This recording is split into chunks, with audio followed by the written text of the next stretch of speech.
هو صحيح حي سان ستيفانو تسمى على اسم موقعة سان ستيفانو اللي هزم فيها الصرب العثمانيين؟ بالتأكيد لا. عايز تسمع الحقيقة؟ اسمع الحدوتة، بس المرة دي عايزك تركز معايا جامد. كمية المعلومات اللي في الفيديو ده مركزة.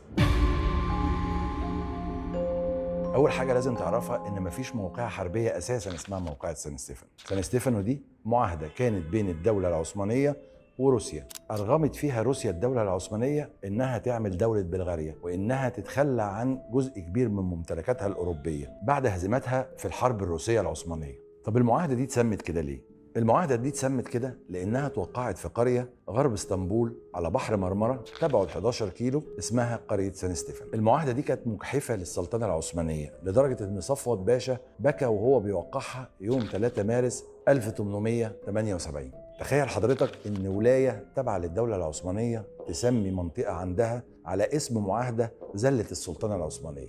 لكن الحقيقة إن الكونت ستيفان زيزينيا قنصل بلجيكا في اسكندرية بنى كنيسة باسم القديس سان ستيفانوس في المنطقة دي سنة 1863. الكنيسة دي كان لونها أصفر وليها قبب خضراء فاتحة، والكونت زيزينيا حط تمثال نصف ليه على باب الكنيسة. لكن ابن الكونت زيزينيا منندور زيزينيا باع الكنيسة لشارل بكوس ابن مؤسس حي بكوس. لكن ليه الكونت زيزينيا اختار القديس سان ستيفانوس بالذات عشان يسمي الكنيسة باسمه؟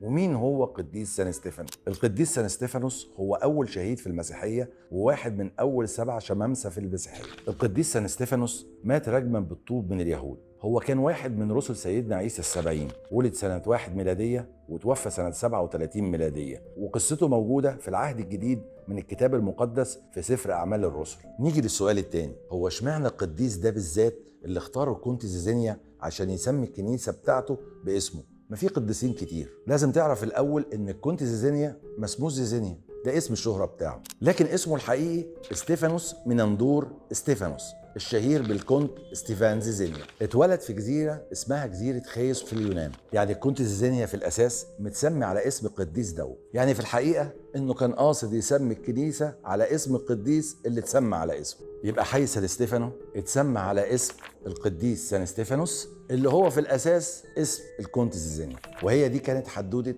أصل تسمية حي سان ستيفانو. لو عايز تعرف أصول أسماء الأحياء التانية لازم تتابعنا.